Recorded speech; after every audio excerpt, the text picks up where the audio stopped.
आजकल मैं एक बुक पढ़ रही हूँ जिसका नाम है the top 5 regrets of the dying. ये बुक ब्रॉनी वेयर द्वारा लिखी गई है, जो वर्षों इस तरह के मरीजों के साथ कार्य करती रही हैं जो मृत्युशैया पर हैं, और इतने सालों के अनुभव से कि एक मृत्युशैया पर व्यक्ति की जीवन के प्रति क्या नज़रिया होता है, उसे किस बात का दुख होता है, उसके आंतरिक भावनाएं क्या होती हैं, उसे उन्होंने बयां किया है।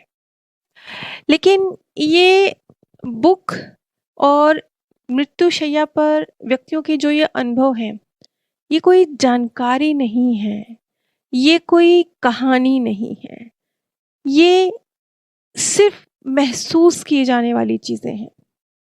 आप आज अभी इस वक्त ये वीडियो सुन रहे हैं, यानी अभी हमारे पास सांसें बाकी है, जिंदगी के कुछ दिन कुछ साल बाकी है।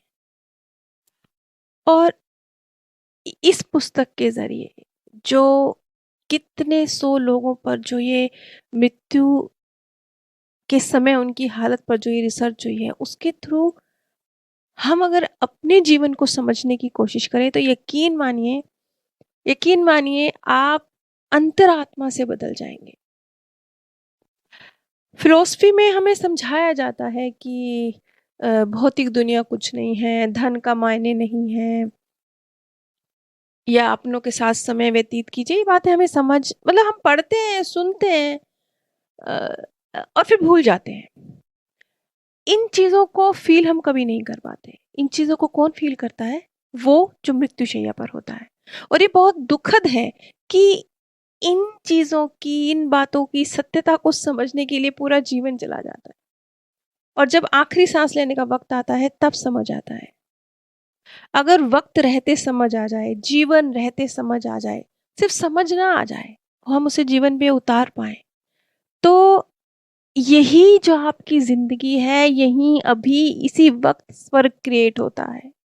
मृत्यु के बाद तो जो मिलेगा सो मिलेगा, यही आज और अभी स्वर्ग क्रिएट होता है। इस सीरीज को शुरू करने से पहले मैं आप सभी से कहना चाहूंगी कि ये कहानी नहीं है, ये जानकारी नहीं है, ये भावनाएं हैं।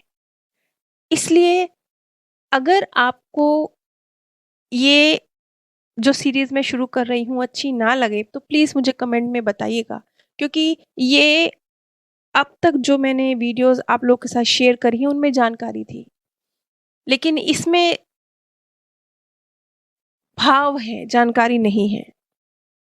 लेकिन ब्रानी के क्लाइंट्स जो मृत्युशैया पर थे, उनके विषय में, उनके मनोभावों को शेयर करने से पहले मैं आपको कम शब्दों में ब्राउनी के जो जीवन रहा है उसके विषय में बताना चाहूंगी।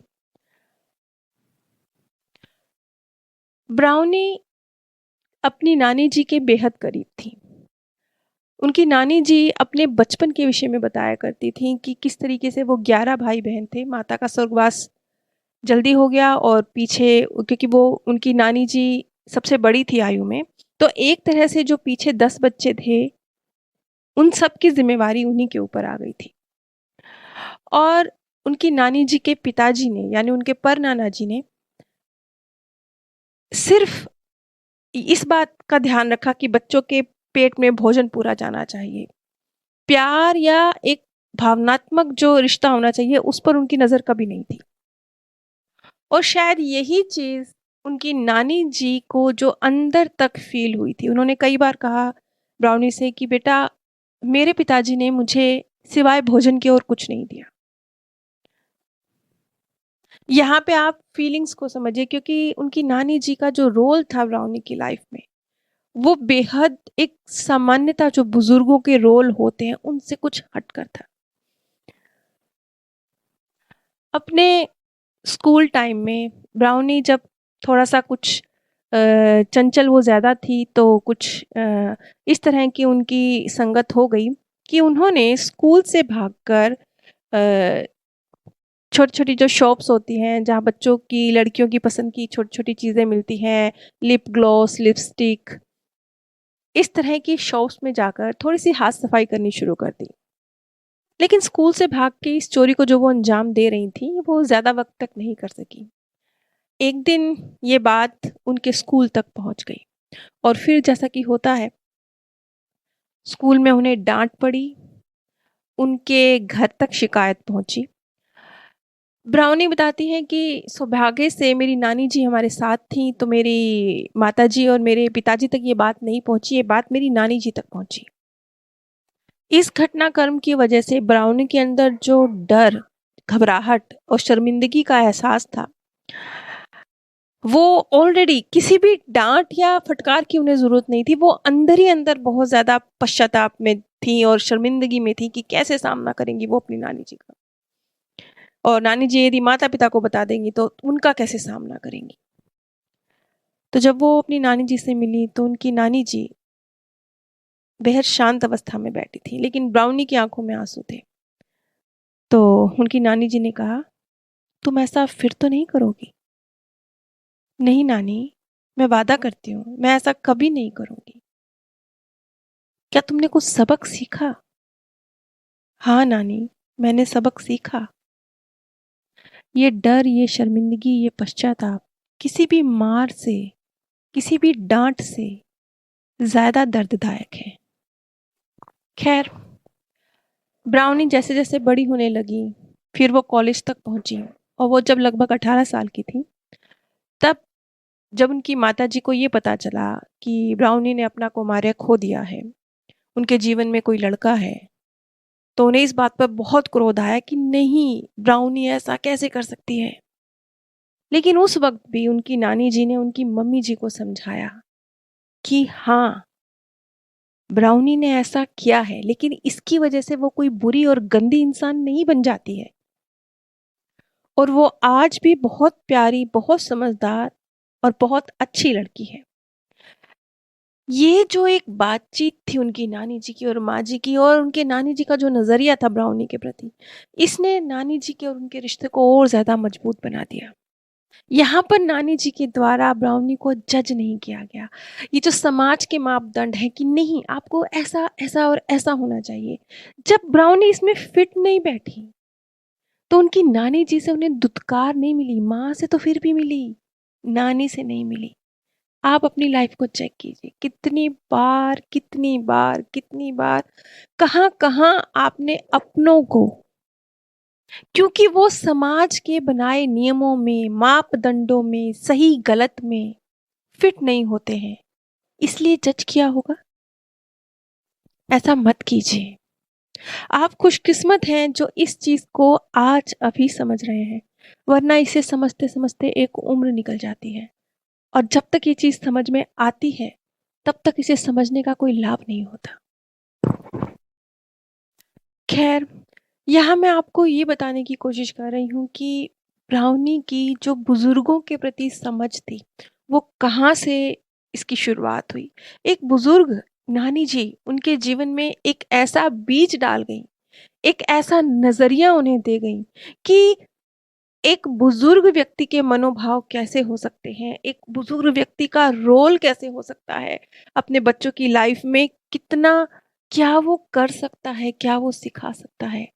ये थी ब्राउनी और ब्राउनी की लाइफ में उनकी नानी जी। एक शब्द जो ब्राउनी ने इस्तेमाल किए वो बेहद, बेहद खूबसूरत हैं, दिल को छू लेने वाले हैं।